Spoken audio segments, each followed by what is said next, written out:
Ngayon, ang gagawin nito, syempre, nung white towel, ipe-prevent niya na dumikit yung sapatos sa karton or sa box at dun sa tissue paper.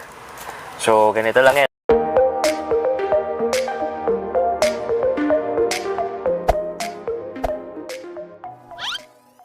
Kamusta mga paps? Kamusta YouTube? Ako nga po pala sa Johns. So, kamusta naman ang mga araw nyo?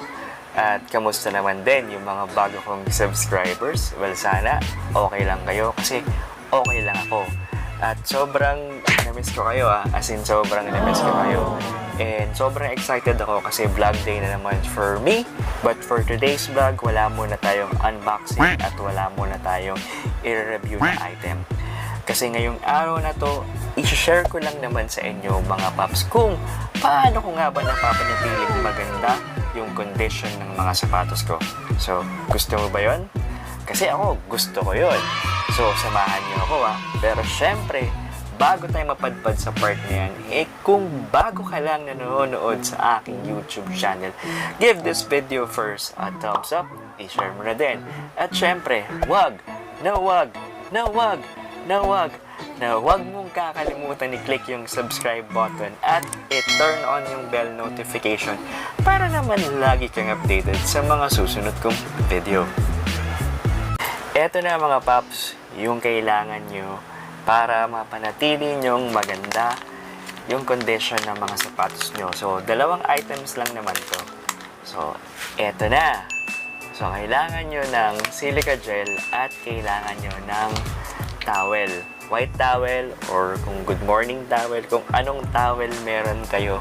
Basta puti, okay lang yun. So, kung saan kayo makakatipid, alam ko meron sa palengke na nagbebenta nito. Kasi ito, nabili ko to sa SM Department Store for 100 pesos. So, 4 na peraso yan. So, 1, 2, 3, 4. Yan.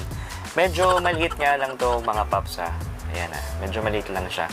Pero kung makakabili kayo ng malaki-laking towel, white towel, na kayang balutin yung isang buong sapatos o yung isang buong pair ng sapatos, mas maganda yun, mas makakatipid kayo mga paps.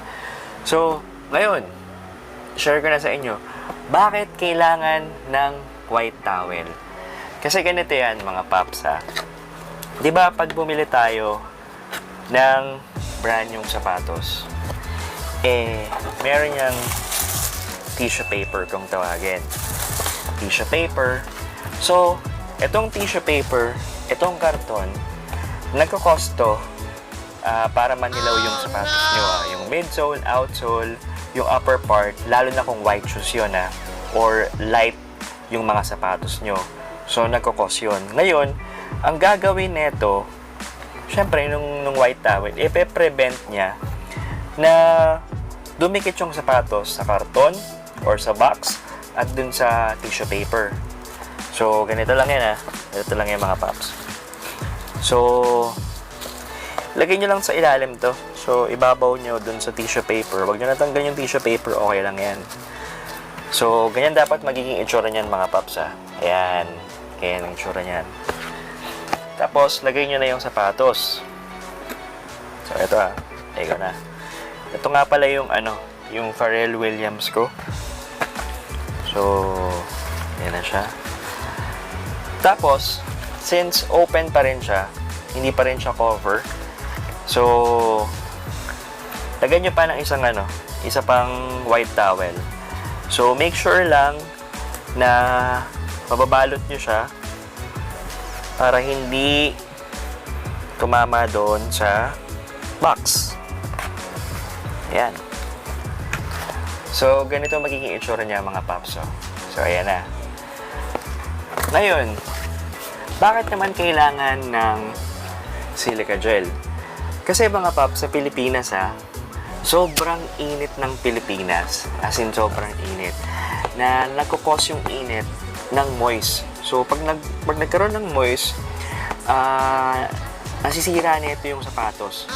So, isa rin to sa nagkukos kung bakit naninilaw yung sapatos natin or kung bakit madaling rumupok or masira. Lalo na kung hindi siya nagagamit. So, itong silica gel, piniprevent ng magkaroon ng moist kasi sinisip-sip niya yung moist na namumuo doon sa loob ng box ng sapatos. So, ito, mura lang to mga paps ha. Nabili ko to sa Ace Hardware, 74.75. So, 25 pesos na rin to. So, medyo maliit lang siya. So, yan, 2 peraso. So, lalagay nyo lang yan dyan, no? So, ganyan. Ganyan lang mga paps. So, lagyan naman natin yung dalawa ko pang sapatos ha. Yung Lebron 7 at yung Adidas Ultra Boost na Game of Thrones. So, ayun mga paps nga pala. Kulang ako ng 2 towel. So, 2 towel na lang natira. Bibili na lang ako bukas sa SM Department Store ulit. So, for the meantime, ilagay pa rin natin to para ma-prevent niyang dumikit sa tissue paper at dun sa box ng sapatos. Ayun. So, ayun nga, gaya nga ng sabi ko sa inyo, bakit kailangan white towel? Hindi pa pwedeng ibang color ng towel? Hindi. Wag po. Wag po kayong gagamit ng ibang color ng towel. Kasi ang tendency, kung halimbawa gumamit kayo ng green or ng red na towel, so paano kung white shoes yun? Baka mamaya magmancha. Diba? Magmancha siya. So, mas maganda white towel yung gamitin nyo para hindi siya magmamancha dun sa mga sapatos natin. So, ayun. Gaya rin ng nasabi ko sa inyo, sobrang init talaga ngayon ha. As in, imagine niyo mga paps ha, dapat pag-ulan na ngayon dahil July na.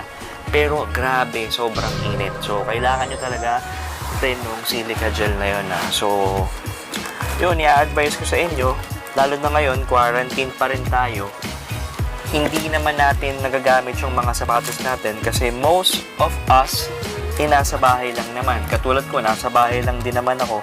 So, hindi ko nagagamit yung mga sapatos ko. So, kailangan kong protektahan nyo. Ito lang yung ginagawa ko, mga paps. So, ayan. Ayan na. Nalagay ko na yung sa Lebron James. So, lagyan ko na ng silica gel. So, 2 ulit lalagay ko mga paps. Ayan.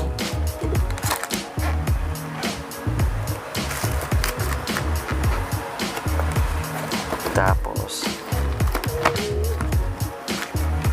yan. Ganyan lang kasimple mga paps, oh. O, diba? So, ito yung white towel. Kung nakikita nyo ba, yan, white towel. So, bukas, pag nakabili na ako, ilalagay ko lang yan dyan. Cover ko lang siya. Babalutin ko lang siya. Yan.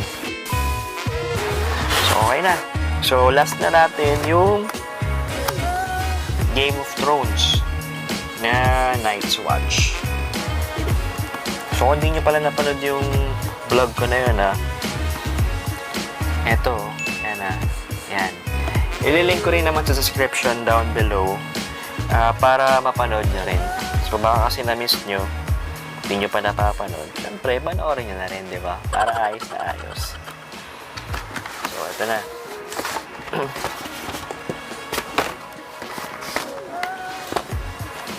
So, ganun ulit mga paps. So, sa ilalim siya ulit ilalagay. Tapos, lalagay ko na rin yung silica gel para makita nyo. So, ayan. White towel, silica gel. Patong natin yung sapatos dyan.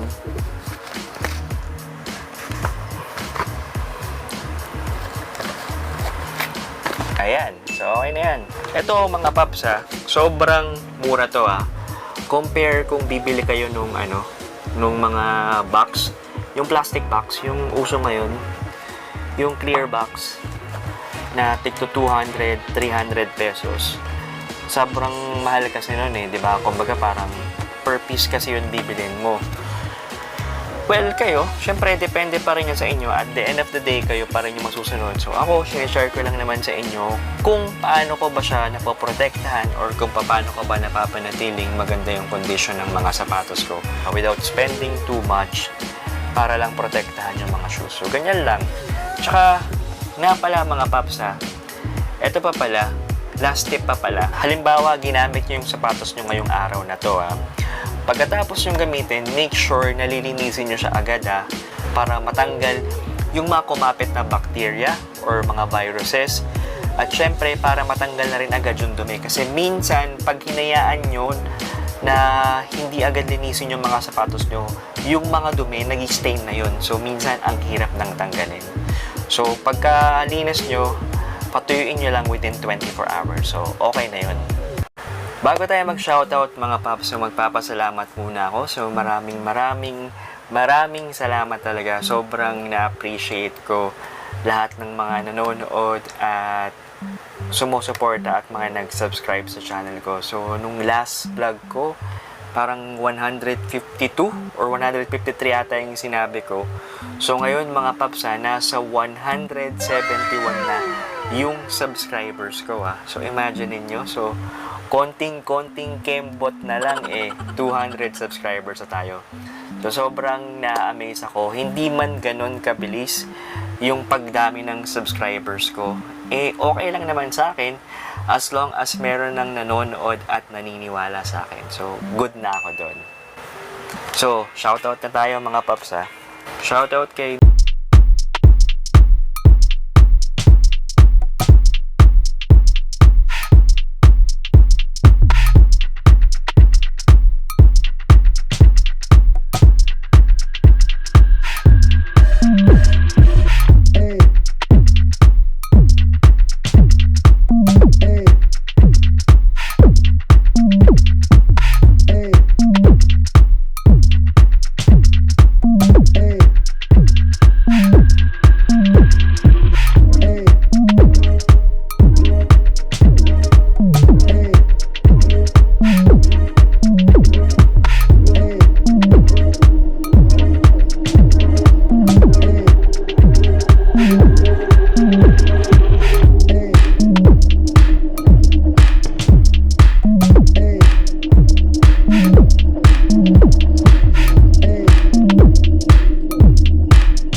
shoutout ko kayo.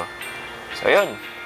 So, hanggang dito na lang muna tayo mga paps. Well, sana nakatulong ako sa inyo kung paano nyo mapapanatiling maganda yung condition ng mga sapatos nyo, lalo na ngayong quarantine season. Kasi gaya nga ng nasabi ko sa inyo mga paps, na investment din yung mga sapatos nyo. Kasi in the future, pag nangailangan kayo, pwede nyo siyang ibenta. So, ayun. So, lagi po tayong mag-ingat. So, always wear our face mask kung lalabas po tayo. At social distancing pa rin po. Uminom po tayo ng vitamins at mag-exercise para lagi po tayong healthy. At para hindi tayo basta-basta kapitan ng mga viruses. At kung nagustuhan mo tong video na to, bigyan nyo naman ako ng isang matinding like, comment down below at i-share mo na din. At syempre, wag mong kakalimutan i-click yung subscribe button at i-turn on yung bell notification para naman lagi kang updated sa mga susunod kong video. And always remember mga paps na patience is a skill. Hindi lahat ng bagay ay ibibigay sa inyo ng madali Minsan kailangan nyo din tong paghirapan, basta wag na wag kayong makakalimot, manalig sa Kanya dahil Siya ang bahala sa atin.